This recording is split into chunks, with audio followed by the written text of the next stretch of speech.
Երկիր մեդիան ներկայացնում է։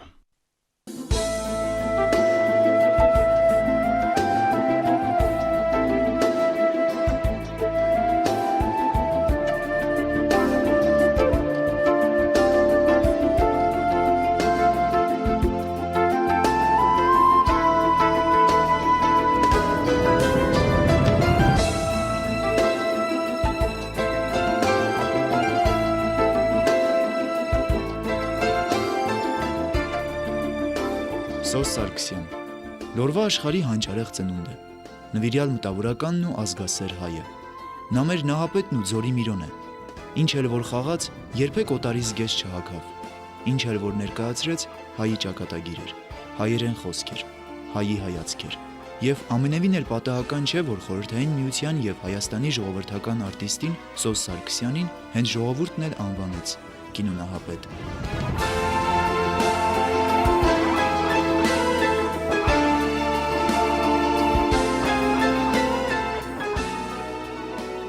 Սարգսյանների տան պատուհանից երևում էր բլուրների հետևում թաքնված ու լուսնի շողերից լուսավորված թափանցիկ երկինքը, որի վրա նրբորեն գծագրվում էին անտառի երկարաձիգ ու հպարտ սոսիների մութ գծաստվերները։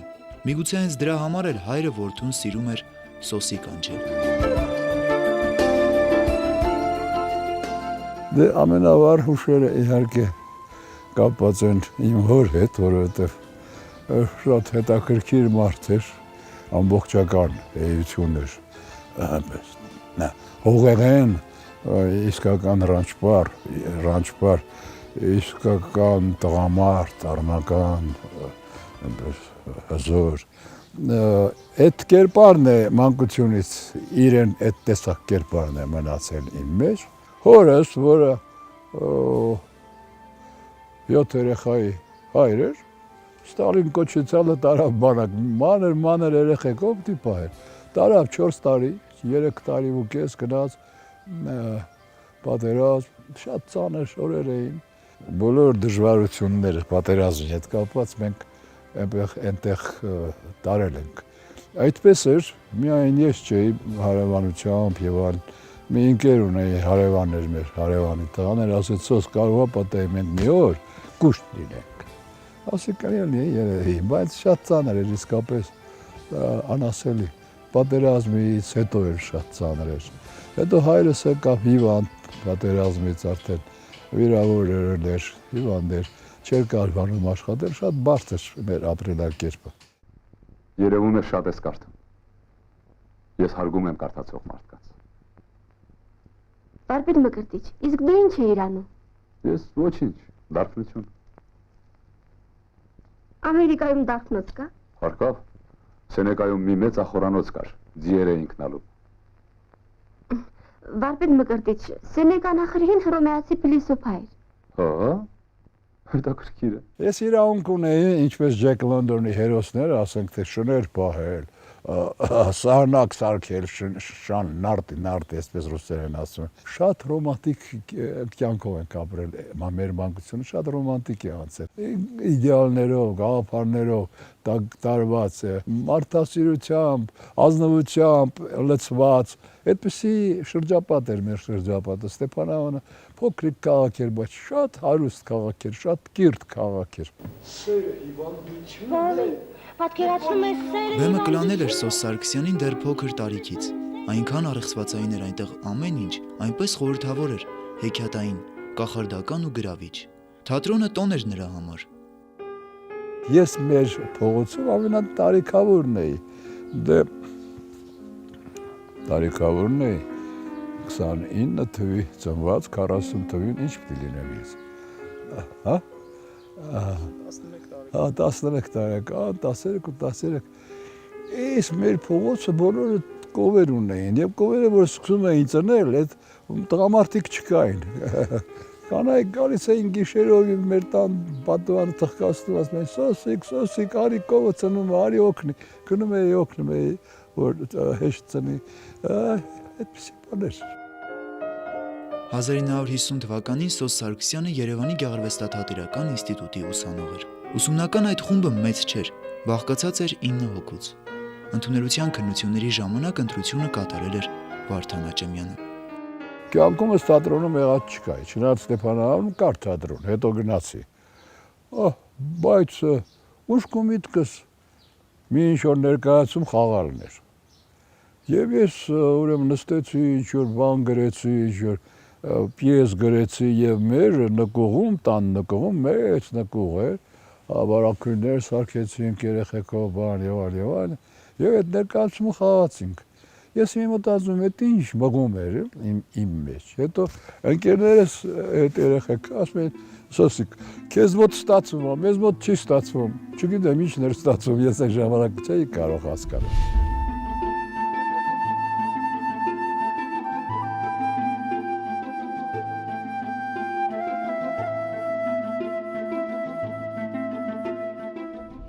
Հուսանք, որ իմ երեխաներիս երեխաները և ձեր ծորները կապրեն մի աշխարհում, որը թող որ ոչ այսքան հարմարավետ, բայց փոխարենը մի քիչ ազնիվ լինի։ Վաղձարի երազանքն իրականացավ։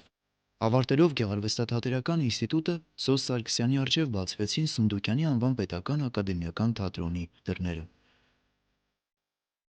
Ես իհարկե ծրագրային արվեստագետ եմ, ես ծրագրով եմ աշխատել ամբողջ կյանք։ Ինչի համար եմ խաղում։ Այդ համար շատ կարևոր է։ Ինչ եմ ուզում ասել, դա շատ կարևոր է ինձ համար։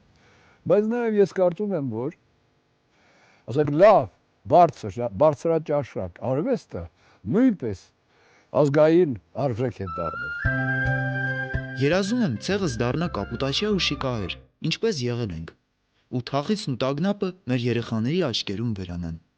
Ցեղս մաքրվի վերջապես կեղտոտ արյունից, մեր գեները չեն մեռել, ծվարած են մեր մեջ, երկնեց երկիր, երկնեց երկինք, երկնեց եւ ծովն ծիրանի, խարտյաշ պատանեկիկ, երանի տեսնեմ։ Մեծ զավթիչները առաջի բանը, որ արել են ժողովուրդների հետ, խլել են նրա մշակույթը, խլել են նրա մտավորականին, որովհետև թատրոնը, գրականությունը, կինոն, այդ բոլորը նպաստում են այն բանին, որ հասարակությունը կազմավորվի, հասարակությունը ձևավորվի եւ ասենք այդ իմաստով կոմունիստները շատ խորամանկ ու խելոք էին, նրանք ծառայեցնում էին իրենց եւ թատրոնը, եւ կինոն, եւ արվեստը, եւ գրականությունը։ Այս մեզ կառավարությունը կանչում է թե կարծում է թե ասենք մի մինիստր կարծում է ինքը մինիստր է, բրծավ, բայց քեզնով չի, տղա ջան, մինիստրը այսօր վաղը չես, հետո որ մինիստր ես, ժողովրդին ինչ օգուտ, քեզ օգուտ, գնա քո տունը, քեզ համար քո գործը արա։ Ամեն մի պետական ամեն մի գործիչ պետք է ուշադիր լինի արվեստի նկատմամբ, մշակույթի նկատմամբ։ Թեև թատրոնը Սոս Սարգսյանի համար այն սրբավայրն էր, ուր մինչ օրս նա ոտք է դնում խորին ակնածանքով, բայց եւ նույնչափ անվերապահ նվիրումով նա տրվել է կինոարվեստին։ Ինչպիսի հրաշք։ Վան Փափազյան։ Կարճ ժամանական Սոս Սարգսյանը նկարահանվեց Եռանկյունի կինոնկարում։ Դերասանն իրավամբ դարձավ ազգային կինոարվեստի դիմագիծը որոշող բազմաթիվ դերերի անզուգական կատարողը։ Եվ ինչպես դիպուկ բնորոշում է Գևորգ Էմինը, Սոս Սարգսյանն այն տաղանդավոր դերասաններից մեկն է, ով ազգային ոգի ու շունչ է տալիս ոչ միայն մեր թատրոնին, այլև, որ ամենից կարևորն է, մեր կինոարվեստին։ Գիգոր ջան, այդ ինչ ես ելել։ Գիգոր ջան, եկել եմ է։ Գիգոր ջան, քու ապին եմ է։ Եկել եմ Գիգոր, ստի եմ։ Նա նղարգել է, որ քեզ տանեմ մեր տունը։ Գալիս չես։ Մակիչնում, զարին ռենկտերը կանգնած, քու չամփեր էդ պահը։ Գիգոր, խոսա է, Գիգոր ջան։ Եկեջ։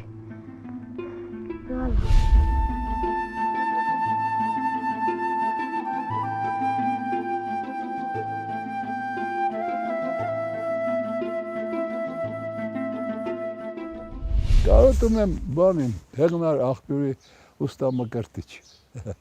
Շատ լավ մարդ է, շատ խելացի մարդ է եւ ոչ միայն կարոտում եմ, մտածում եմ, որ կարող է ավելի լավ խաղալ, ավելի լավ կատարել, այդ գործը անել։ Շատ լավ կլիներ, որ եթե մի անգամ էլ նկարահանվեի, բայց չստացվեց։ Շատ բարձր մարդ է, շատ խելոք, իմաստուն, ամեն բան հասկացող մարդ։ Այդպիսի կերպար ես չեմ խաղացել։ Էթո իմանուն քո տանձիկը կանչի։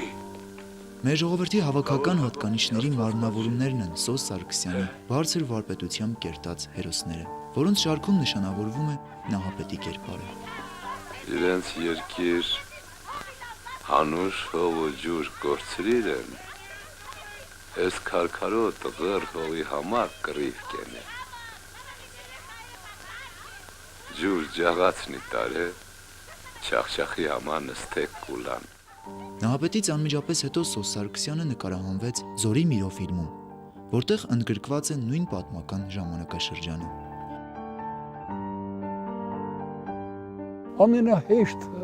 ինչը որ ես խաղացել եմ, իմ ամենակարևոր դերն է Զորի Միրո։ Շատ հեշտ եմ խաղացել։ Ոչ մի տառապանք, ոչ մի փնտրտուք, ոչ մի դեսուդեն։ Շատ ինքը իրեն ծնվեց իմ մեջ, ինքը ապրեց իմ մեջ եւ այդպես ներկայացավ։ Դե իհարկե հետ կթողել են այլ Նահապետն եմ, մյուս դերերն էլ, ասենք թե Խնձորի այգու, բանը ապերը, թողնում են հետ, կուզես չուզես թողնում են։ Դերասանությունը ինչ-որ մի սատանայական խորհուրդ ունի իր մեջ, սատանայական խորհուրդ, պարզապես։ Андрей Тарковский ասում էր, ակտյորы это не люди, ասում է, а кто? Человеки, ասում էր, человеки, հա, մի ինչ-որ զարմանալի խորհուրդ կա, որ ինքը դերասանն էլ չի հասկանում իր հետ ինչ է կատարվում, ինչու է կատարվում, բայց սատանի մատը ստեղ խառն է, էլի, ոնց էլ ուզում ես հաշվի։ Սոս Սարգսյանը նկարահանվել է ավելի քան 40 ֆիլմում, ամենուրեք ցուցաբերելով իրեն բնորոշ տաղանդ։ Թերևս հաջողությունների գաղտնիքը պետք է փնտրել անվանի դերասանի այն ձևակերպման մեջ, որ յուրաքանչյուր նկարահանման ժամանակ պետք է մտածել, որ կատարում ես քո ամենակարևոր դերը։ Սա է հաջողության բարձունքներին հասնելու գաղտնիքը եւ դերասանի, եւ արվեստագետի, եւ մարզիկի, եւ ցանկացած մասնագիտության տեր մարդու համար, ասում է արտիստը։ Որ քեզ կանչում են, ինչու չես բարի հաճում ժամանել։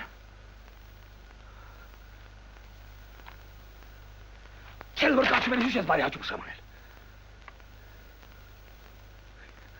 Ինչու կոտրես ես աշխատավոր ես ձևանում։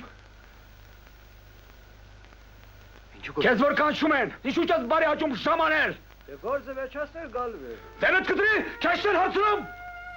Սոս Սարգսյանին ԽՍՀՄ ժողովրդական արտիստի կոչում շնորհելու արդիվ Հենրիկ Մալյանը գրել է. Իմ խենդ, խելագար, իմաստուն ծերուկ ու իմաստուն մանուկ։ Հպարտ, առնական, անսխալ ու սխալական մի բնավորություն։ Երեկվա, այսօրվա ու վաղվա մասին ճիշտ եւ ճիշտ քո եւ իմ հայրերի ու նաեւ որդիների նման դատող քաղաքացի ու արվեստագետ։ Նույն սրբությունները պաշտող եւ նույն ստերից ու նաեւ նույն կեղծիքներից սարսափող մի ադամորդի։ Հուզառատ, գերզգայուն, սենտիմենտալ, սառը, բանական մի անձնավորություն։ Գրում է իր խոսքում Հենրիկ Մալյանը։ Ես որ Զորի Միրոն նկարահանում էի, ապարանը, մի տարիքավոր մարդ ասեց, թե ես քեզ մի նվեր պետք է տամ, ասի ինչ նվեր, չէ, նվեր պետք է տամ։ Բերեց եւ հին մի հրացան, այն հրացանը, որով ինքը կռվել էր, նվիրեց ինձ եւ դա սրբությամբ պահում էի։ Այնքան գործածած էր, որ վերջի ուրեմն բանը խողովակը վերջում կրակելուց լայնացել է, այդքան հին տանջված, չարչարված բան։ Հա։ Գագիկ անունով մի լավ ընկեր ունեի, ամեն ինչ ձեռից գալիս էր, սպանեցին։ Ասի Գագիկ ջան, պատերազմը սկսվեց, այս հրացանը կարող ես ոտի կանգնացնել, կարգա, ասեց, հա,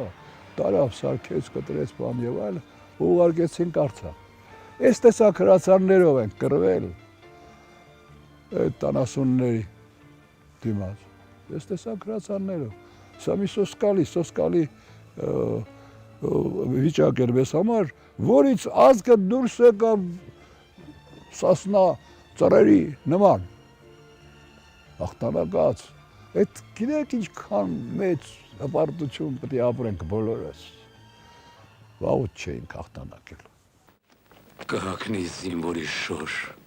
ու ասկերների դեմ կգրվիս։ Ու քու ձեռքեր թող չդողան հարուտ։ Չկասկածես հայրիկ, ես գիտեմ, թե ում դեմ եմ գնում և ինչի համար։ Կհավատամ հարուտ։ Կհավատամ։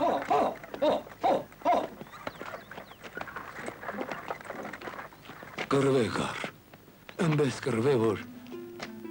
որ մեր էսպստի հողլ է, ֆաշիստու ձեր չմնի, մեր հող չկորի։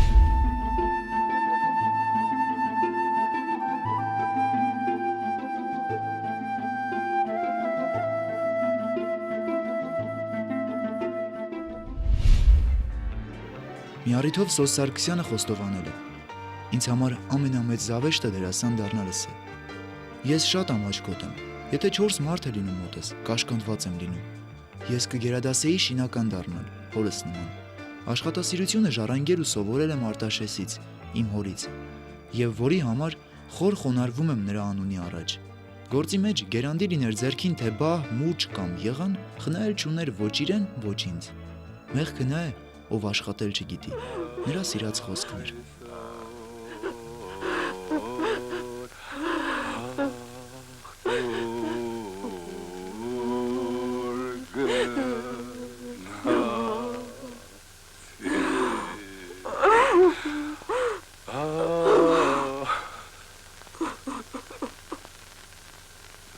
Ես վերջին հաշվով գյուղացու տղա եմ, հրանջբարի տղա եմ, հողի հետ կապված, մինչև հիմա կարոտում եմ։ Ես մանկությունից մինչև հորս կուլակաթափանելը հիշում եմ նրա գործերը, նրա դաշտ գնալը ամբողջ ընտանիքով, ասենք, ցորենը հնձելը, խոտը հնձելը, կարտոֆիլը ցանելը, հանելը, այդ բոլորը ինձ համար մի այնպիսի գեղեցիկ պահեր են, որ ես հիմա մտածում եմ ինչ լավ կլիներ, եթե սովետը չլիներ, հորս կուլակաթափ չանեին, ես երազում եմ ասեմ ինչ լավ կլիներ այդ բոլորը չլիներ, ես հորս նման հողի հետ կապված մարդ լինեի, ինչ երջանիկ կլինեի հիմա։ Աստրություններեն կսորվիս հավատարմություն։ Երբ յութեն զիրար զույգ կազմեն, ալ չեն բաժնվիր։ Անոնք ընտանեկան հավատարմություն մը կունենան, որ զմայլան կշնորհե մարդուն։ Եթե հավատարմության զգացմունքը, առաքինություն է մարդոց մեջ, ապա ինձ կթվի, թե աս արարածներուն բնածին հատկությունն է։ Ուրիշ բան մնալ կա, որ կուզեմ գիտնաս։ Անոնք պարտականություն սորվելու բնազդմը ունին։ Ուր ալ երթան, որքան ալ բարձր թրջին, վերջը տուն կուգան։ Իրենց բունը չեն մորնար։ Մարդը բնությունից չարություն ունի իր մեջ։ Եթե չես դաստիարակում նրան երեխա ժամանակվանից, դա սոսկալի բան է դառնում։ Բայց եթե դաստիարակում ես, ասում ես մեծին հարգի։ Եվ այդ անպետք լակոտը, հարգում է մեծին։ Ասում ես, երբ որ մեծը մտավ ոտքի կանգնի, նա ստիպված ոտքի է կանգնում։ Այսպիսի բան էր, որ սովորեցնում ես բարևի մեծին եւ դա կամաց դա դառնում է իրեն սովորություն։ Թատրոնում Սոս Սարգսյանի կերտած հերոսները Դոն Կիշոտը, Յագոն, Ջոն եւ Լիր արքաները, Հացավանի մացա կապերը, Սանիտայի թաղապետը ոչ միայն չափազանց խորն են ու համամարտկային, այլև ծայրահեղ հայկական են, քանզի ամբողջովին բխում են մեծ դերասան Սոս Սարգսյանի սրտից ու հոգուց։ Մարդը պետք է հավատը չկորցնի, պետք է հավատը։ Առաջին հերթին իր ուժերին, կարող է։ Եթե ուժերին, ինքը իր ուժերին հավատում է մարդ, նա ուրեմն հետևողական է եւ աշխատում է հասնել իր նպատակին։ Առաջին հերթին ցանկանում եմ, որ մեր ժողովուրդը իր նկատմամբ հավատը չկորցնի, հիշի, որ ինքը մեծ մարդը, հայ մարդը թող մտածի, որ ինքը մեծ ժողովրդի զավակ է։ Ինչու պետք է խեղճանա, ինչու պետք է մսեմանա։ Հետո կուզենամ, որ մարդիկ հայերը որտեղ էլ լինեն, ինչով էր զբաղվելիս լինեն արժանապատվությամբ ապրեն, արժանապատվությամբ։ Ռուսերեն մի հատ խոսք կա, ասում է «Тело земле, душу Богу, а честь никому». Հրաշալի է, չէ՞։ Շատ լավ։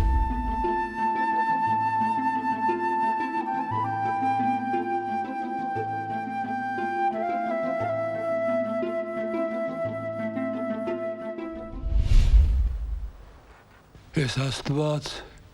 ինչի իսպես երավ։ Դու ծանողներ չունիս։ Թող քեզ էլ որտեղ արեն էլի։ Ծերերուն չեն որտեղ գրե։ Ծերերը մենակ պիտի մնան։ Մենակ։ Սոս Սարգսյանի ստեղծագործական դիմանկարը լիարժեք ու ամբողջական չի լինի, եթե եղածին չավելացնենք նրա իմաստալի, խորհուրդներով հարուստ ասմունքը, հեռուստատեսությամբ, կինոֆիլմերի կրկնօրինակման նրա ընթերցումները, ինչպես նաև փայլուն ելույթները հեռուստաթատրոնում եւ ռադիոբեմականացումներում։ Դրունք տեսանելյաց ներհակած, միրնիլաց եւ մյուսնի վրիպուման, ցայք ցավագին երկու վտանգից, մինն լալով եւ մյուսն մահու, առավոտ սքո երկու բողոքմանց, մինը սաստից եւ մյուսն սպառնալյաց, արեգակունք երկուս ծայրից, մինն խավար եւ մյուսն կիսման։ Սոս Սարգսյանի աչքերում խտացած են իր կերտած հերոսների, Նահապետի ու Ձորի Միրոյի մեծ կորուստներն ու տառապանքները, Մկրտիչների անծայր թախիցը, Համբոյի անօգնությունն ու հուսահատությունը, Դիլան Դայու անմեկնելի կարոտը, բայց այդ աչքերում նաև անառարկելի հաստատակամություն ու հույս կա, որ հավատ եւ վստահություն են ներշնչում, թե կա ճշմարտություն, կա ճիշտ ու շիտակ ապրելու ձև, պայքարելու ու հաղթանակելու ձև։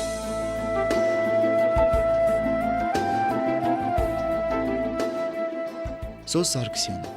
Լորվա աշխարհի հանճարեղ ծնունդը, նվիրյալ մտավորականն ու ազգասեր հայը։ Նա մեր Նահապետն ու Ձորի Միրոնը, ինչ էլ որ խաղաց, երբեք օտարի զգեշ չհագավ, ինչ էլ որ ներկայացրեց, հայի ճակատագիր էր, հայերեն խոսք էր, հայի հայացք էր։ Եվ ամենևին էլ պատահական չէ, որ Խորհրդային Միության եւ Հայաստանի ժողովրդական արտիստին Սոս Սարգսյանին հենց ժողովուրդն էլ անվանեց կինոնահապետ։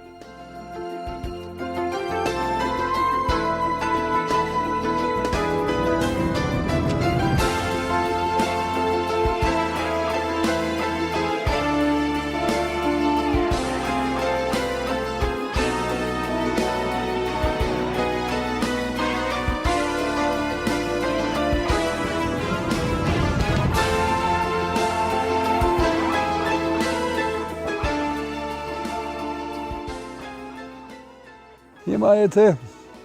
ծառը, ասենք ծիրանը, բերք չի տալիս, տխրում ես, բայց երբ որ բերք է տալիս, ուտող չկա, խնդրում ես, հիմա